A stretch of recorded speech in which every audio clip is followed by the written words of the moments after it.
शायद खाकान वासी है, NA 124 से कौमी असम्बली का मेंबर है। और मुझे मेरे हल्के के अवाम ने चंद दिन के लिए मेंबर नहीं बनाया था, ना ही साद रफीक को चंद दिन के लिए बनाया था, ना ही राना सनाउल्लाह को बनाया था। ये हमारा हक है कि हम असेंबली में आ सकें। उसमें अगर आप रुकावट बनेंगे तो फिर इस हाउस का क्या बचेगा कि जिस कौमी असेंबली के मेंबर के हाउस में आने में रुकावट कौमी असेंबली का स्पीकर हो, कस्टोडियन ऑफ द हाउस हो, उसमें कौन सी जमहूरियत रह जाएगी? क्या मेरे हल्के के अवाम को हक नहीं है कि मैं उनकी नुमाइंदगी कर सकूं? मैं आपसे प्रोडक्शन ऑर्डर की भीख नहीं मांगने आया। मैंने ये प्रोडक्शन ऑर्डर कोर्ट में जाके लिया है, जो कि आपने मुझे बताया था। मेरी बात सुन लें। एक मिनट, मुझे आपका कोई कोर्ट का ऑर्डर नहीं मिला है। मैंने आपकी एप्लीकेशन पे प्रोडक्शन ऑर्डर इशू किया है। ये भी क्वेश्चनेबल है।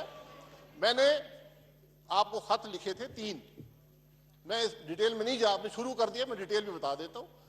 मैंने कहा था कि इस हाउस की तौकीर के लिए प्रोडक्शन ऑर्डर जारी कर दें तमाम मेंबरान के, सिलेक्टिव ना हो, आर्बिट्ररी ना हो।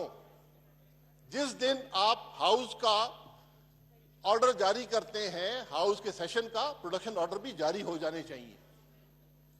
आपने एक सेक्शन ऑफिसर से मुझे जवाब दिया और वो जवाब मैं कौमी असेंबली की लाइब्रेरी में रखवाऊंगा ताकि आइंदा के मेंबरान देख सकें कि इस हाउस में क्या होता रहा है। आपने मुझे कहा कि मेरा कोई एक्शन आर्बिट्ररी या सिलेक्टिव नहीं है। आपने कहा कि मैं फैसला करूंगा कि तुम हाउस में आ सकते हो या नहीं आ सकते हो। आपने कहा कि अदालत जाएं अगर हाउस में आना है। ये आपके अल्फाज लिखे हुए हैं मेरे पास। अगर आपने खत नहीं भेजा तो किसी और ने भेजा होगा। आज भी मैं हाउस में सिर्फ इसलिए आया हूं कि मैं ये बात कर सकूं कि यहां राना सनाउल्लाह को होना चाहिए था।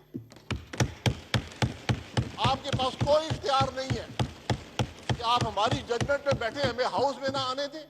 जिस तरह आप मेंबर हैं, मैं भी मेंबर हूं। अगर आपको इस बात का एहसास नहीं है, मुझे उस कुर्सी की इज्जत है, आपकी हो या ना हो। मैंने इसी कुर्सी पर फखर इमाम साहब को बैठे हुए देखा है, जिन्होंने कुर्सी छोड़ दी थी असूलों की खातिर।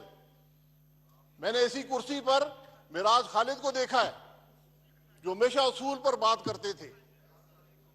मैंने इसी कुर्सी पर यूसुफ रजा गिलानी को देखा है, जिन्होंने कुर्सी छोड़ने का कहा प्राइम मिनिस्टर को असूलों की खातिर।